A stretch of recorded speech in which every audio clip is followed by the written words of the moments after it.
Hello, I'm Jim Craddock, and this is Redacted Science. Today is Friday, January 30th, 2026.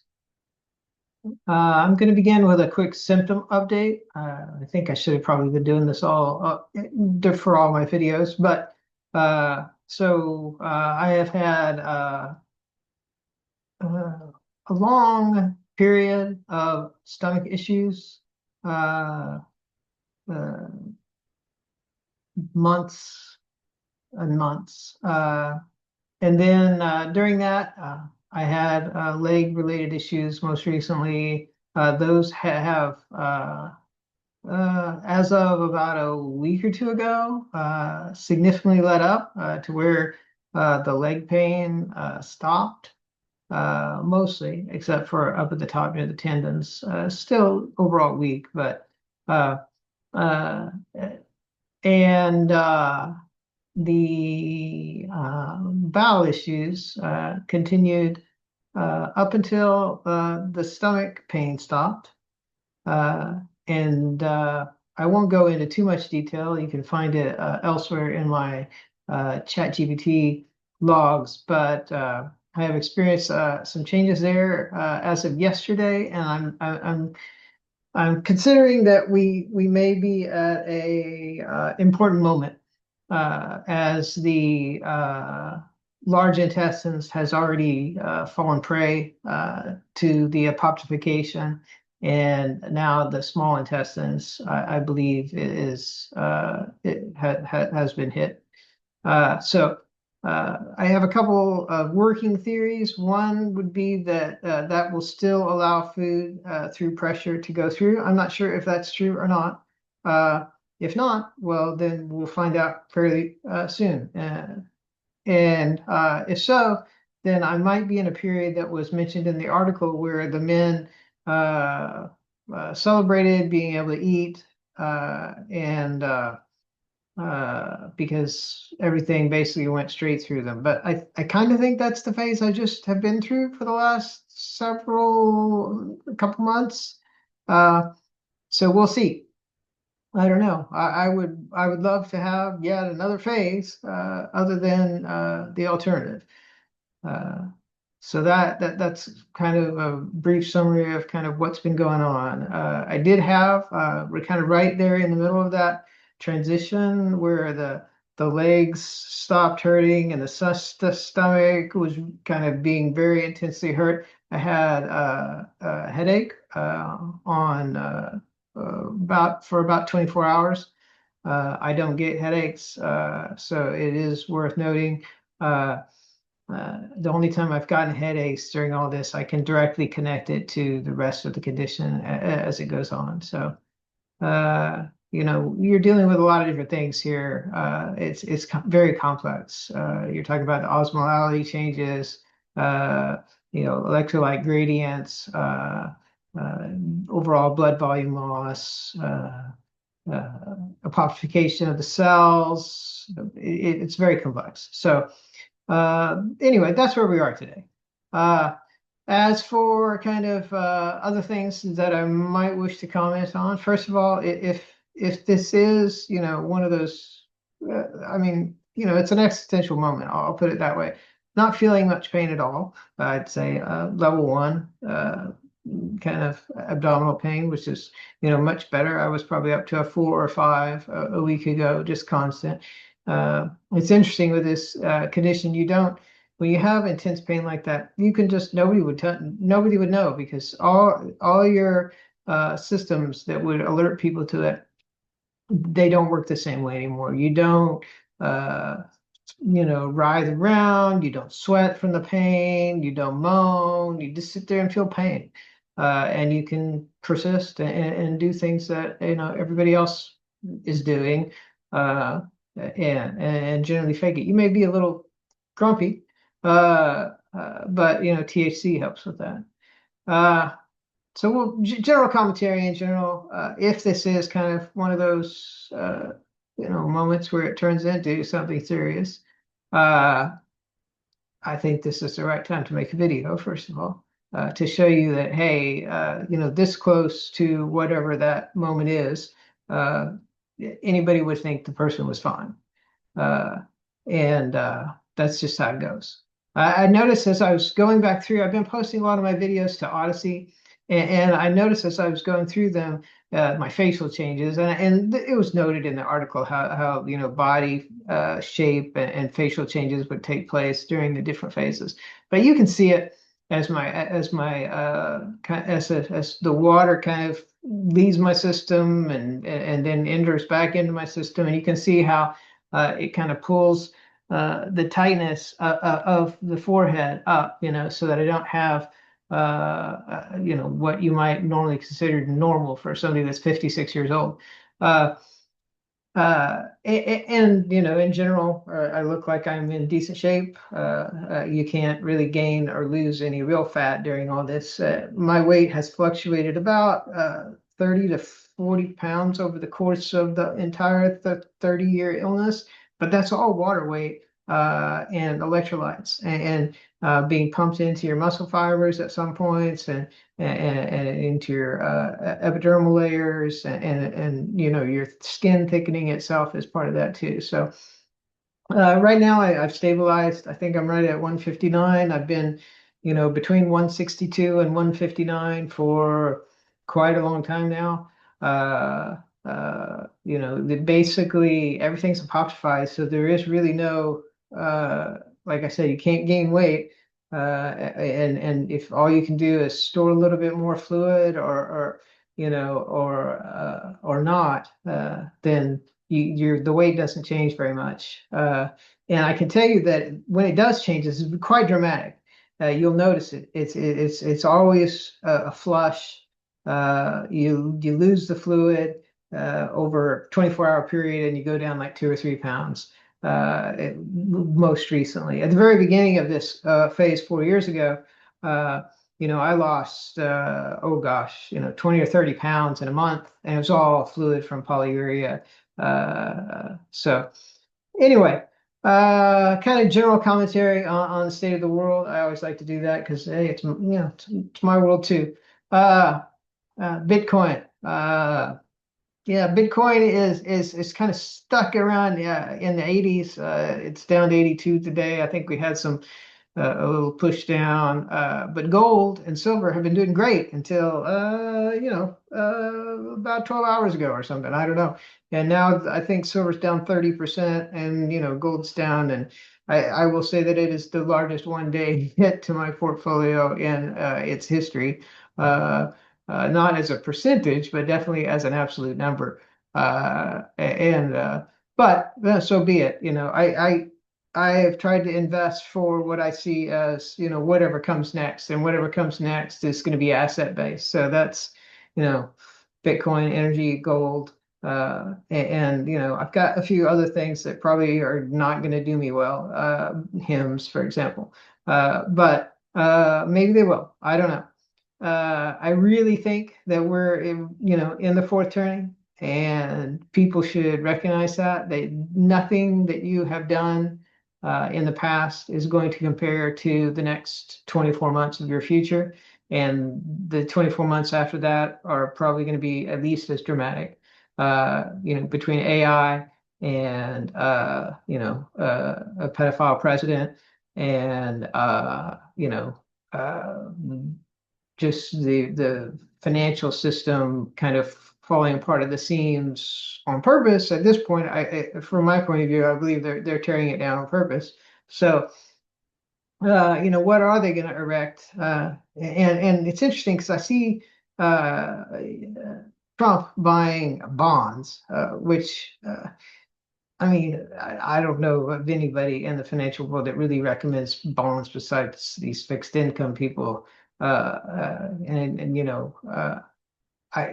I mean that's basically owning fiat, and so I don't see it as a good investment when the dollar's down 10% in the last year. They've printed 40% of the money in existence since 2020.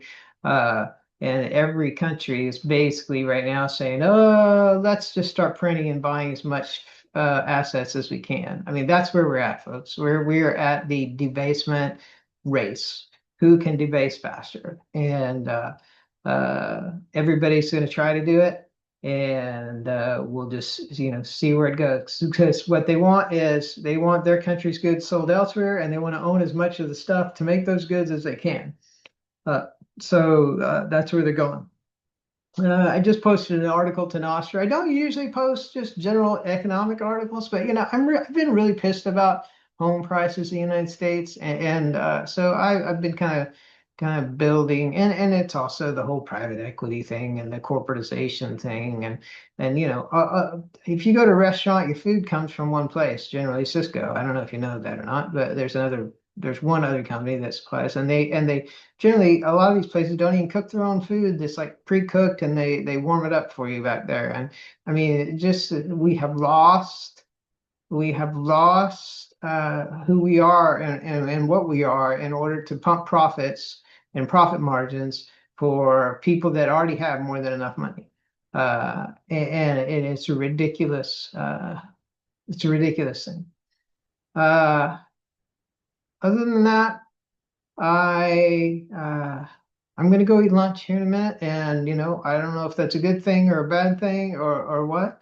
I've got karaoke tomorrow night, and I don't know what I'll sing, but I am trying to live normal.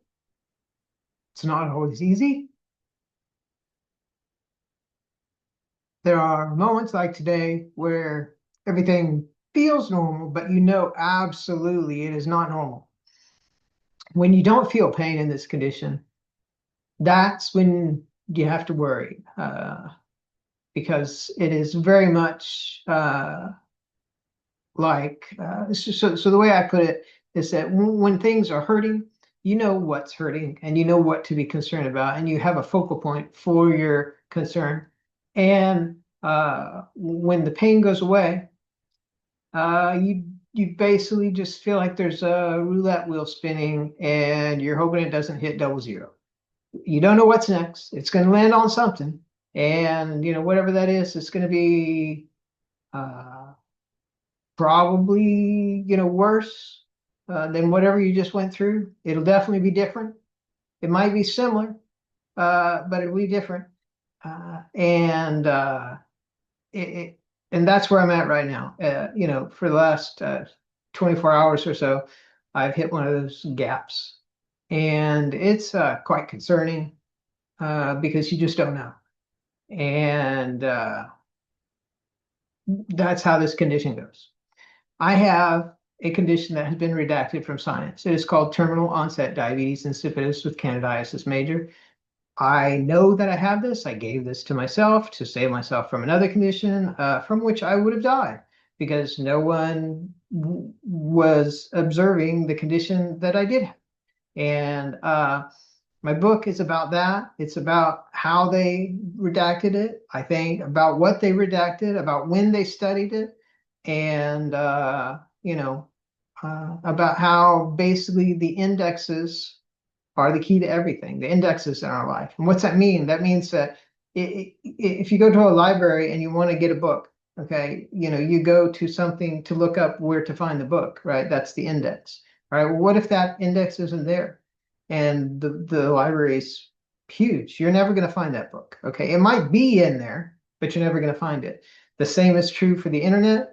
If Google or anybody decides to de-index something, you won't find it. The algorithms that you hit on X and Facebook and Instagram and, oh my God, TikTok. I've deleted TikTok, so don't go there. But all of those are forms of indexing which are controlling you and telling you what you can know and what you can't know and what you should do or shouldn't do.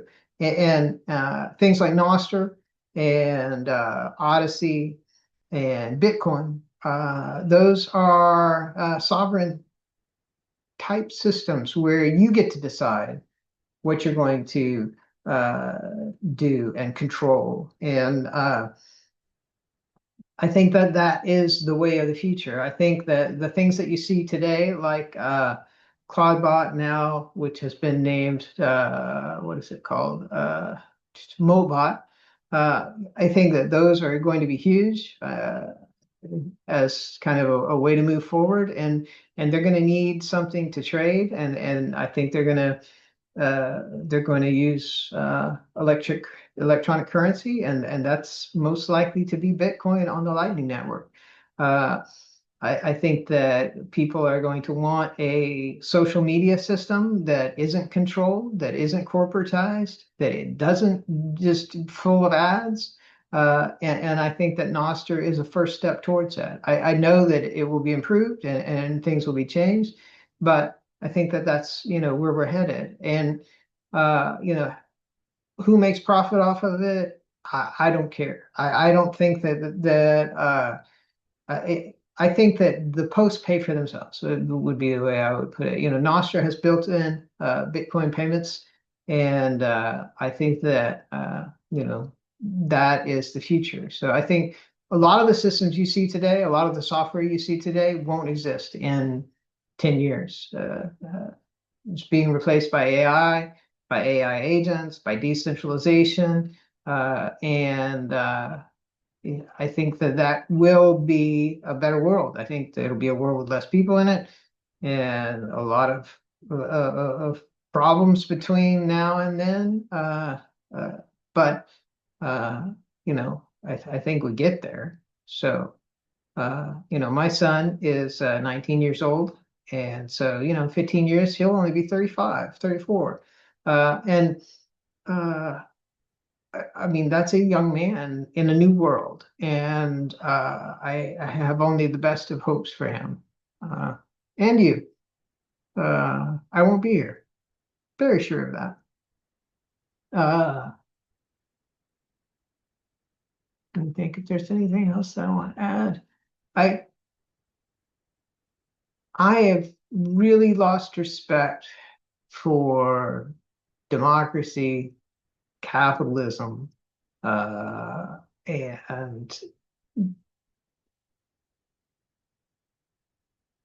people in business, I would say. And I know that everybody else is out there and they doubt the academics. And, China went through that too, but look where they are now and how many PhDs they're turning out. Okay, so the academics are what you need to embrace. But at the same time, what you don't need, and this is where America has allowed themselves to be torn apart, is you don't need somebody telling you within your academic system, oh, we have to recognize everybody's individuality to the extreme. You're allowed to be the most individualistic person you can possibly be. I mean, that's defining what anti-state and anti-society is. I mean, you can't just go out there on the edge and be, different than everything else. And then tell everybody else, no, that should be okay. They should be allowed to be as different as they can be. And I realize that the state of our nation is very individualistic, that we were frontiers people, and so we were brought up not to trust the government and to be individuals, and so it kind of leans into our general ethos, but you can't allow that. And just at the same time, you can't allow what's going on at the other end of the spectrum. And what we have are external forces that are feeding both those opposite ends and pulling the country apart so that there is no middle, such that it can be controlled and manipulated. And that's where we are today. Is that, you have, and I'm not going to name names, but I think it should be pretty obvious to people that who the genocidal people are in the world, and that they want to be able to be genocidal, and that they, spend a lot of money on making you think that genocide is okay and that it's not going on. And at the same time, you've got a lot of people who think that, religions should be able to control countries and dictate policies and take over other countries. And we need to move past this shit, folks. We need to move past wanting other people's things. Okay, we need to move past that and to be able to say, we are going to build our things with our stuff. Okay, and not go take from other people. And that's all we've done as the United States since, you know, we became the global currency. Is take advantage and rape other countries of their resources, of their minds, and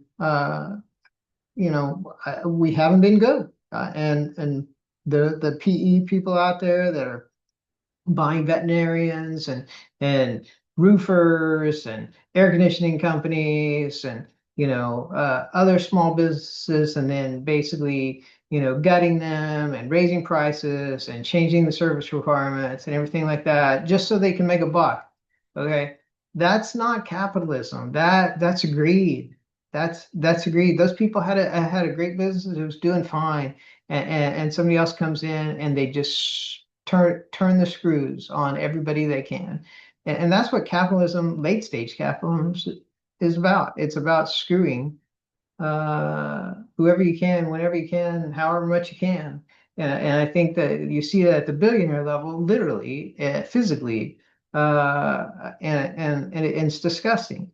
Uh, no morals, just repugnant people at the top. And I until we take care of that, I don't see a great future.